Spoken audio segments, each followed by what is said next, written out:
Hi అండి, అందరికీ నమస్కారం. Welcome to hello Andhra YouTube channel. Anantapuram జిల్లాలో తాడిపత్రి నియోజకవర్గం అనగానే చాలామందికి గుర్తుకు వచ్చేది జేసీ బ్రదర్స్ అని చెప్పుకోవాలి. ఎందుకంటే జేసీ దివాకర్ రెడ్డి, జేసీ ప్రభాకర్ రెడ్డి గారు తాడిపత్రి నియోజకవర్గంలో ఎంత పాతుకుపోయారు అంటే ఇక అక్కడ వారు ఓడిపోవడం కష్టం, వారిని ఎవరు ఓడించలేరు అన్నంత స్థితికి చేరుకున్నారని చెప్పుకోవాలి. ఎందుకంటే పులివెందుల నియోజకవర్గం జగన్మోహన్ రెడ్డి గారికి, అది వైఎస్ ఫ్యామిలీకి ఎలాగో, కుప్పం చంద్రబాబు నాయుడు గారికి ఎలాగో, తాడిపత్రి కూడా జేసీ బ్రదర్స్కి పెట్టని కోట అని చెప్పుకోవాలి.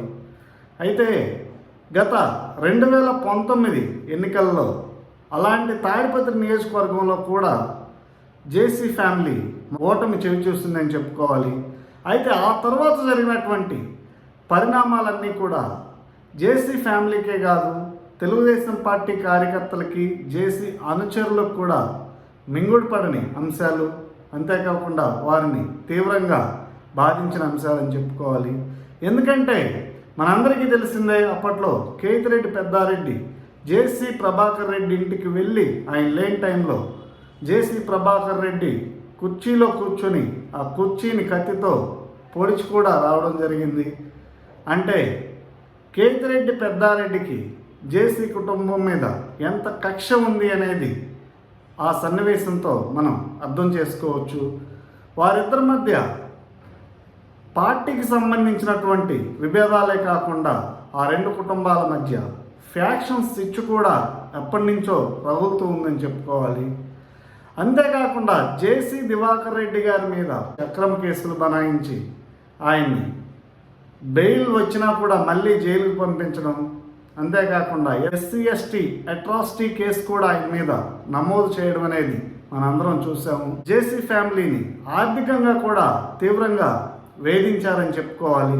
ఎందుకంటే జేసీ ఫ్యామిలీ ఆర్థికంగా బలంగా ఉంటే తాడిపత్రే కాకుండా అనంతపురం జిల్లాలోని అనేక ప్రాంతాల్లో వారిని ఎదుర్కోవడం కష్టం అనే ఒక అసూయతో వారికి ఉన్నటువంటి సిమెంట్ ఫ్యాక్టరీలకు సంబంధించినటువంటి లైసెన్సులు కానీ, వారికి ఉన్నటువంటి ట్రావెల్స్ మీద కానీ అనేక రకాలుగా ఆంక్షలు పెట్టి ఇబ్బందులకు కూడా గురి చేశారని చెప్పుకోవాలి.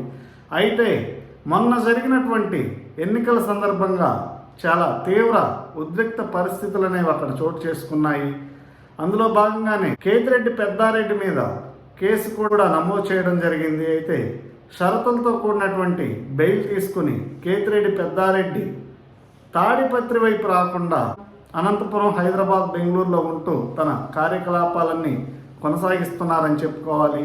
అయితే ఈ మధ్యకాలంలో ఒకసారి ఆయన తాడిపత్రికి రావడానికి ప్రయత్నించినప్పటికి కూడా పోలీసులకు అది ముందుగానే సమాచారం అందడం వల్ల వారు ఆయన్ని తాడిపత్రిలోకి అడుగు పెట్టనేలేదు. ఎందుకంటే ఆయన తాడిపత్రిలోకి అడుగు పెడితే చాలా తీవ్రమైనటువంటి ఉద్రిక్తతలు అనేవి ఏర్పడతాయి. అంతేకాకుండా జేసీ పెద్దారెడ్డి వర్గీయుల మధ్య గొడవలు జరిగే అవకాశం కూడా ఉంది.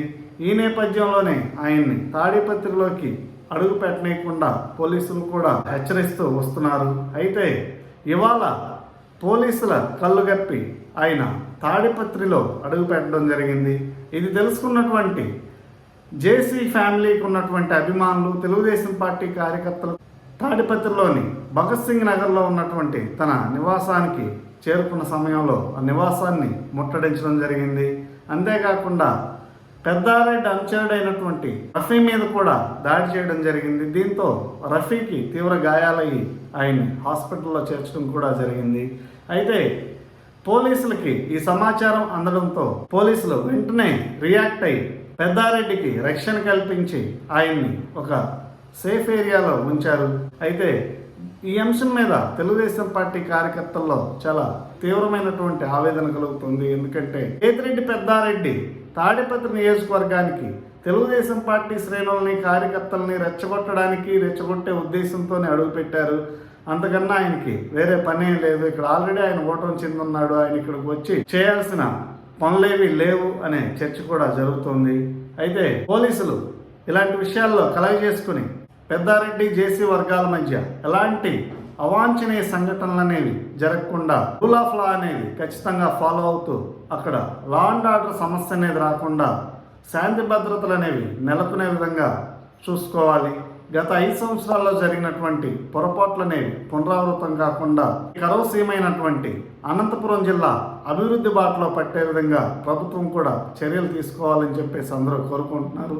ఈ అంశం మీద మీకున్నటువంటి అభిప్రాయాన్ని కామెంట్స్ రూపంలో తెలియచేయండి. Thank you.